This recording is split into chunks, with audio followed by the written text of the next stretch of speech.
friends, welcome back to my channel. If you hear clanking in the background, that is my son discovering the power of the Lego car. Maybe I'll move him to the carpet. I may or may not make it better. It's been a long time since I talked to you about kind of like what I've been reading, and that is because I've been reading a lot less. So I read some books in September. I read 4 books. I wanted to read more. I really did. This year's been weird for me when it comes to reading. I talked about this in one of my previous videos, the end of year tag video. If you haven't seen that, check it out. But basically, it's because of that guy. Can you even see? You can kind of see his little head. I had another baby. I have 2 under 2. Not for long, actually. My daughter turns 2 in like 4 days. And I'm not okay. But that's besides the point. Anyway, it's been a weird year of reading for me. But I did manage to read a few books in September. And I am happy to tell you about them. So the first book that I read was The Book That Broke the World. That is by Mark Lawrence. I gave this book 3 stars. It's a sequel to The Book That Wouldn't Burn. And I really enjoyed The Book That Wouldn't Burn. It gave me kind of a little bit of like Piranesi vibes. Basically, you're in this like eternal library and you're following 2 characters, one that was born outside of the library, one that was born inside of the library, and there's a lot of political intrigue. There are a lot of really interesting things when it comes to like the different species and races of people in the world and how that is handled, their relationships with each other, and the magic system. And I thought that it was really good. I really loved it. I gave it 4 stars. The only reason I took one off is because the first one said the F word a lot. The second one said the F word a little bit, but it was not as vulgar as the first one, I will say. So I was really excited to go into the second one because the first one ended on kind of a little bit of a cliffhanger. Going into the second book, I did not remember anything, it felt like. And I don't know if there's like a whole nother group of characters in the second book. They're new characters that we're following, but like as far as the literal species of the characters, I do not remember them being mentioned in the first book at all. And maybe they were, but I don't think that they were. And that was something that really threw me off. So for the first like 150 pages, I was like, what is happening? What did I miss? And Mark Lawrence does put in a really nice little recap. He's like, hey, I'm not going to bore you with recapping during the book. I'll just give you a little recap before the book. And I did appreciate that. And he's like, here's some key players and here's people you need to remember. But I don't know. Maybe I needed to reread The Book That Wouldn't Burn in order to enjoy The Book That Broke the World more. But I just didn't really care about the new characters as much. I think because it took me so long to figure out how they were connected to the rest of the story, I wasn't invested because I was like, I don't know who these people are or why they matter. And I just felt like it really dragged on for me. So that was the first book that I read. The second book that I read was Haunt Sweet Home by Sarah Pinsker. I gave this book 3.75 stars. This was pitched as like a horror novella, but really it's not scary, like at all. I was never scared. I read this book in one sitting because it's very short. It's a little novella. It's like 150 pages. I read it in one evening, actually after my husband fell asleep because I was still wide awake and I was like, I can't sleep, so I'm just gonna read a book. And I just read the entire thing. And it's a fun story. Basically, you're following a girl who gets a job on a reality TV show that is like hosted by her cousin. And it's a like renovation show, but also like a ghost hunting type show. So basically it's like they go to these houses to renovate them, but the houses are haunted. And what her job is to like create the hauntings, and then perhaps real hauntings start happening. I thought it was really fun. I enjoyed it. It was a short and easy read. Fun, spooky read for the season. I liked that it wasn't that scary. I was a little worried because I don't love like horror. I like light horror. I like cozy horror, if that's the thing. I like things that are weird and strange, but I don't like things that are gory or gratuitous with violence or demonic. Not into that. Get away from me, demons. No thank you. So I liked that this one, like, yes, it is supernatural, but it wasn't like, I didn't feel like I needed to pray afterwards or during, and that's what I liked about it. So take that as you will. The next one that I read was Every Time I Go on Vacation, Someone Dies. This is by Mack, and I gave it 3 stars. This book falls into the category of like very tongue-in-cheek, direct-to-reader mystery. Some other examples I can think of that are kind of similar to this book that actually were, this is how it was pitched to me, this is why I read it. The Finley Donovan series, I will put it up on the screen because I don't remember what the first one's called. Oh buddy, that's too bad. Kind of like a kooky main character who's always getting into hijinks, and it's just enough believable that you're like, if someone was really unlucky, this could happen to them, but it's also just enough unbelievable that you're like, okay, it's a fun story. The other one that I can think of that I liked a lot more was Everyone in My Family Has Killed Someone, and the second book is called Everyone on This Train is a Suspect. I loved those books. I love the way that it's very direct to reader and it's very tongue-in-cheek. Like the author is like, there's gonna be a murder in this chapter and this is gonna be explained in a few chapters, and you could skip ahead if you really wanted to know what happened. And it's just kind of like sassy, and I thought that it was really fun, fresh voice. This, I think, was kind of like the off-brand version of those 2 books put together. So I think that it was entertaining. I did not guess what the mystery, like I didn't guess who did it. There were some people I thought were suspicious, and those people were the people who did it, but I wasn't like, oh, they definitely are the ones who are, you know, the bad guys or whatever.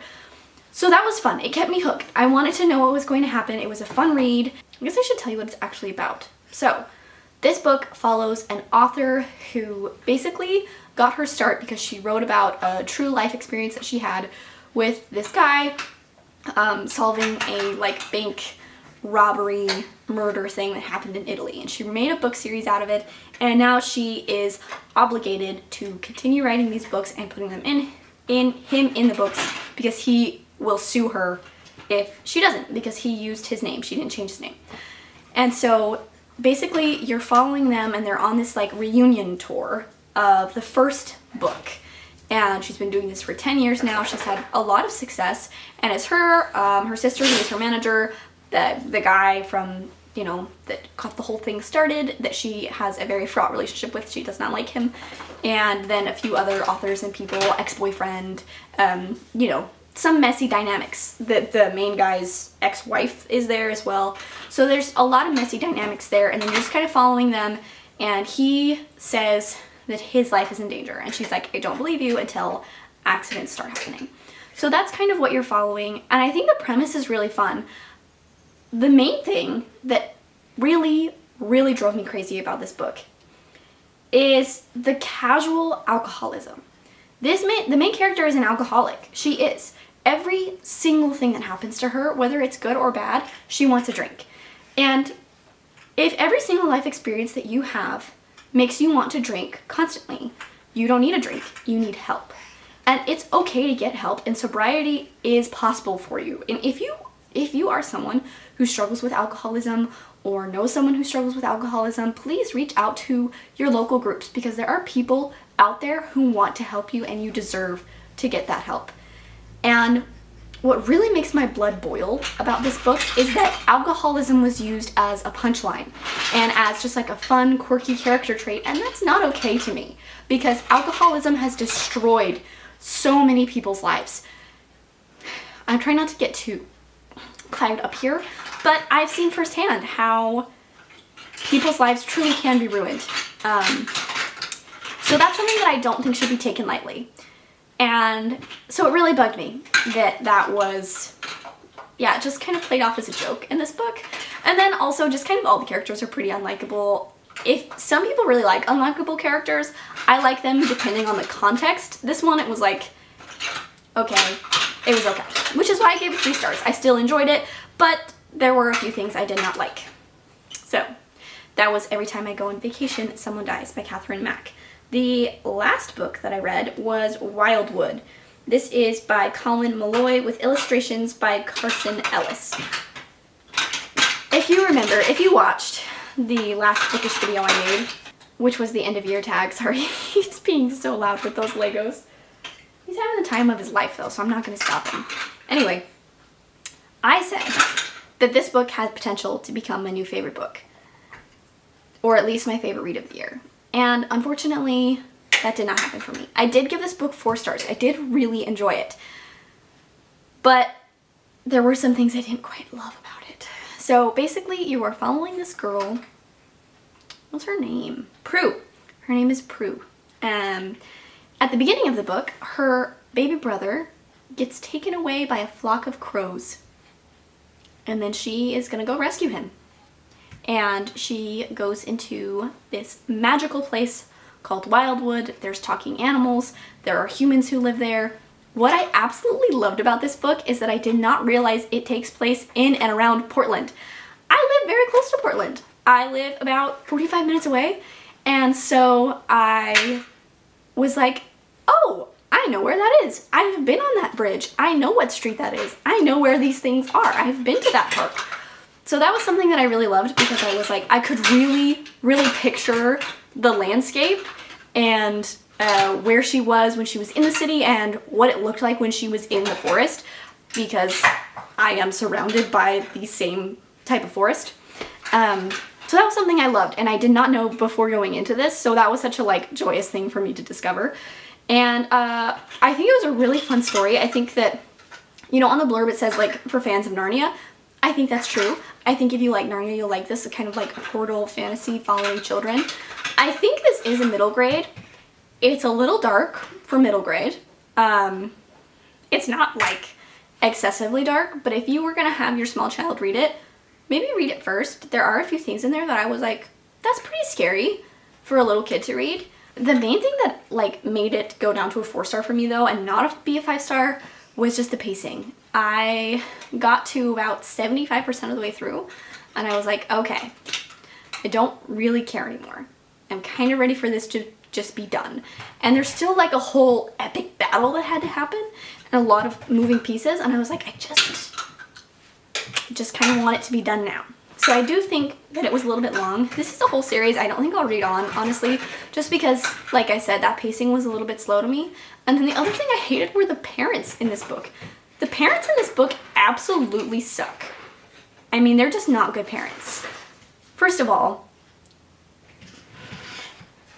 I'm trying to decide how judgmental I want to be. I don't want to come off as too rude here, but Portland is not a safe place for 2 young children to be alone. Prue in this book is 11? 12? She's either 11 or 12. I would not let my 11-year-old daughter be in the streets of Portland alone with her baby brother. That is something that I would not allow my child to do because Portland is not a safe place and hasn't been for a long time. So maybe just, you know, in this alternate universe of there being a magical forest outside of Portland, Portland is like safe for kids to be in.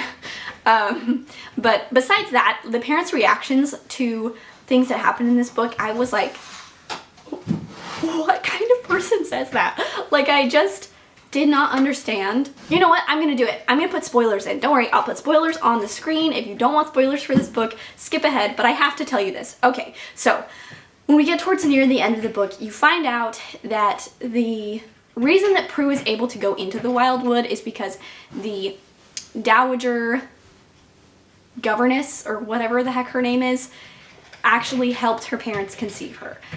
She did some magical thing for her to be able to, for their family to be able to have children. And so that makes her a half-blood or half-breed, or I don't remember how they say it. With the caveat that if they had a second child, that second child would belong to her. And the parents were like, okay, cool, whatever. Which, like, did you not learn anything from Rumpelstiltskin? Anyway, so that's kind of the information that you have. So she's found this out. She goes home. She's able to go home partway through the book. And she's confronting her parents. And she's like, we have to go save Mack, who's her little brother. She's like, we gotta go save him. And the dad is like, we can be happy, just the 3 of us. What? What? You were saying that to your 12-year-old child? We can be happy, just the 3 of us. It's totally fine that your baby brother's about to be sacrificed. Sir. And then the mom's like doesn't even come out of the room for this conversation. And then she's like, okay, well, I'm gonna go save him. And he's like, okay, be safe. No, wait, don't go. Stop, I'm stopping you. with her to help save his own kid.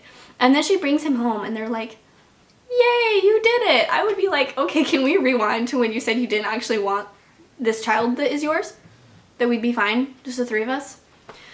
Okay, spoilers over. I couldn't leave that out because it made me so mad. I ranted to my husband about it for quite a while because I was like, what kind of sucky parents are you?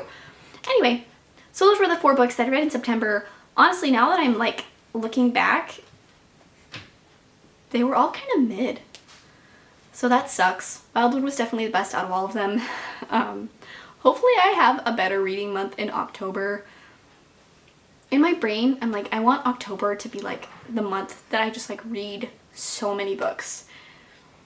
And we'll see if that happens. I really want it to be. I miss reading. I love reading so much. So I'm going to try and prioritize that a little bit more in my spare time that I have. So yeah, those were the books that I read in September. I hope that you enjoyed this wrap up. Let me know if you've read any of them and what your thoughts are. And I will see you guys in the next video. Bye!